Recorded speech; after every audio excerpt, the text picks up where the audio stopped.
Selamat bertemu anak-anak sekalian, kita bertemu kembali dalam kesempatan hari ini. Semoga semuanya dalam keadaan baik dan sehat selalu ya. Anak-anak, kita akan belajar tema 6, subtema 3, muatan pelajaran ilmu pengetahuan alam.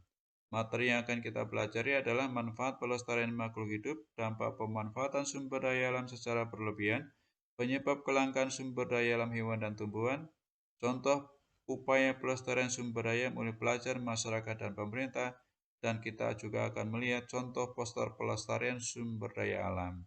Anak-anak sekalian, sumber daya alam itu bermanfaat bagi kita.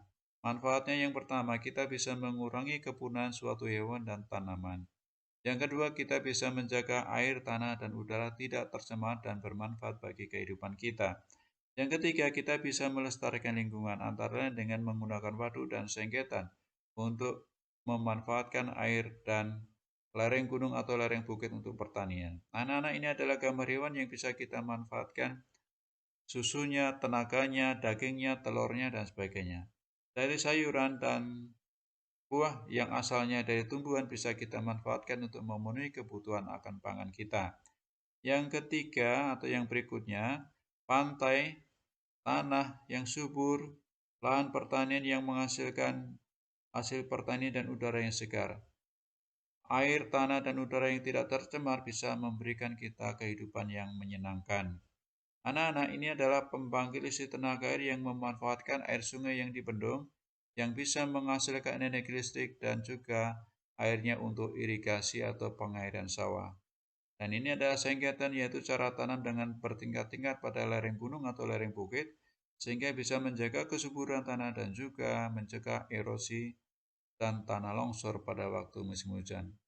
Anak-anak sekalian, dampak pemanfaatan sumber daya yang berlebihan yang pertama adalah sumber daya alam akan cepat habis dan tidak menyisakan untuk generasi yang akan datang. Sumber daya alam yang tidak dapat dinikmati generasi penerus apabila diambil berlebihan pada masa sekarang. Manusia juga terancam punah karena tidak ada sumber daya alam yang cukup untuk memenuhi kebutuhan akan sandang, pangan, dan papan manusia. Ini adalah hutan gundul. Situasi seperti ini tidak ada sumber daya alam yang bisa dimanfaatkan, tidak ada pepohonan dan hewan yang hidup di sana. Ini adalah generasi penerus yang masih memerlukan sumber daya alam untuk kehidupan mereka pada masa yang akan datang. Dan ini adalah orang yang terlantar karena tidak tercukupi kebutuhan sandang, pangan, dan papan, sehingga bisa mengancam jiwa atau kematian akan datang pada mereka. Anak-anak sekalian, faktor penyebab kekurangan sumber daya alam hewan adalah bencana alam bisa menyebabkan hewan berkurang dalam jumlah banyak dalam waktu singkat. Bencana alam seperti banjir, gunung meletus, tsunami bisa menyebabkan jumlah hewan berkurang dalam jumlah banyak. Karena bencana alam memakan korban manusia maupun hewan. Perubahan iklim seperti kemarau yang panjang bisa menyebabkan kebutuhan akan pangan menjadi berkurang. Hewan menjadi kekurangan makanan karena makanan dari tumbuhan menjadi kering dan layu, tidak bisa mereka makan.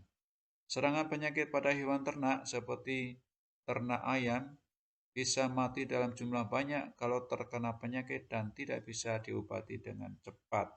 Maka kematian bisa datang dengan cepat dan dalam jumlah yang banyak. Meningkatnya hewan predator bisa menyebabkan hewan tertentu berkurang jumlahnya. Contohnya hewan predator adalah harimau, singa, anjing, atau hewan-hewan ganas seperti buaya dan sebagainya, menyebabkan hewan tertentu berkurang jumlahnya. Rusaknya habitat hewan juga menyebabkan hewan berkurang jumlahnya.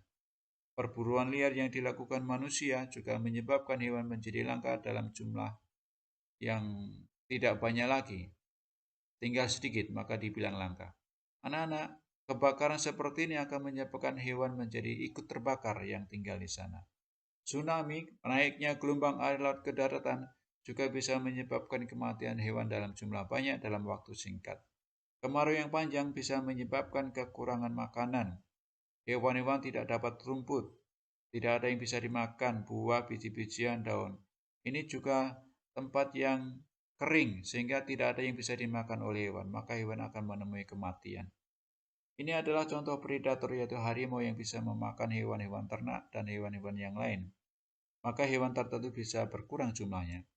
Hutan yang gundul seperti ini tidak bisa tempat hewan hidup, tak ada makanan yang bisa dimakan di sana. Dan ini adalah kelakuan pemburu liar yang menyebabkan hewan tertentu menjadi langka. Jumlahnya menjadi tidak banyak. Anak-anak sekalian, faktor penyebab kekurangan sumber daya tumbuhan pun juga ada beberapa hal. Yang pertama, penebangan hutan secara liar. Secara liar artinya menebang hutan secara membabi buta, tetapi tidak mau menanam. Maka jumlah pohon dewasa menjadi berkurang. Pembakaran hutan juga menyebabkan tumbuhan berkurang dalam jumlah banyak, apalagi pembakaran hutan yang tidak terkendali. Semakin luas pembakaran hutan, semakin hilang atau berkurang jumlah pepohonan. Eksploitasi tumbuhan secara berlebihan. Anak-anak, tumbuhan yang berkayu, maka kayunya bisa dimanfaatkan untuk kebutuhan manusia. Kalau diambil dalam jumlah banyak tetapi menanamnya kurang, maka bisa menyebabkan tumbuhan semakin jarang dijumpai. Ini adalah penebangan liar yang tidak mau menanam. Dan ini adalah pembakaran hutan yang tidak bisa teratasi dengan baik, maka banyak pohon terbakar. Dan ini adalah pengambilan kayu yang secara berlebihan tetapi tidak diiringi dengan menanam kembali pohon yang berkayu. Anak-anak sekalian, upaya pelestarian sumber daya alam oleh pelajar bisa dilakukan dengan cara misalnya membiasakan diri hemat energi, menggunakan lampu hemat energi, dan seterusnya. Ini adalah gambar hemat air. Anak-anak bisa menghemat air supaya tidak membayar air pump dengan mahal. Hemat listrik supaya membayar listriknya juga tidak mahal, maka perlu digunakan secukupnya. Dan ini adalah hemat BBM, yaitu hemat bahan bakar karena menggunakan kendaraan yang tidak memerlukan minyak atau memerlukan bahan bakar minyak. Upaya pelestarian sumber daya oleh masyarakat bisa dilakukan dengan cara misalnya melakukan penanaman kembali pada hutan gundul yang dikenal dengan reboisasi dan juga beberapa kegiatan yang lain. Ini adalah gambar reboisasi. Ini adalah pengambilan batu bara secara besar-besaran menggunakan alat berat dan mesin.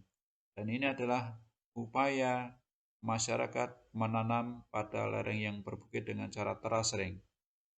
Anak-anak sekalian, ini adalah upaya pelestarian yang dilakukan oleh pemerintah. Yang pertama, membuat undang-undang untuk melindungi pelestarian sumber daya alam. Yang kedua, melakukan reboisasi pada lahan gundul dalam jumlah yang banyak atau wilayah yang luas.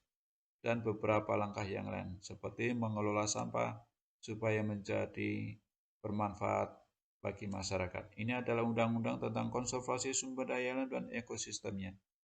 Ini adalah gerakan menanam pohon terasering yang bisa dilakukan pemerintah dalam wilayah yang luas dan pengelola sampah supaya sampah bisa terkelola dengan baik. Dan ini sepeda listrik, sarana transportasi yang menghemat bahan bakar minyak. Anak-anak, ini adalah contoh poster ajakan kepada orang banyak untuk melakukan hal yang baik. Misalnya gunakan air secukupnya, hemat energi. Ini contoh poster yang lain. Lindungilah aku, biarkan aku tetap hidup, jangan sampai punah. Hutan bakau melindungi pantai. Dan ini adalah hemat energi, hemat listrik. Reboisasi. Ini adalah biarkan aku menghasilkan udara segar, dan ini buanglah sampah pada tempatnya. Anak-anak, berikut adalah latihan soal. Anak-anak silakan jawab, semoga bisa mengingat kembali apa yang Bapak sampaikan dan bermanfaat anak-anak untuk menambah pengetahuan mengenai sumber daya alam dan pelestariannya. Demikian anak-anak yang bisa Bapak sampaikan, semoga bermanfaat dan sampai jumpa pada lain kesempatan.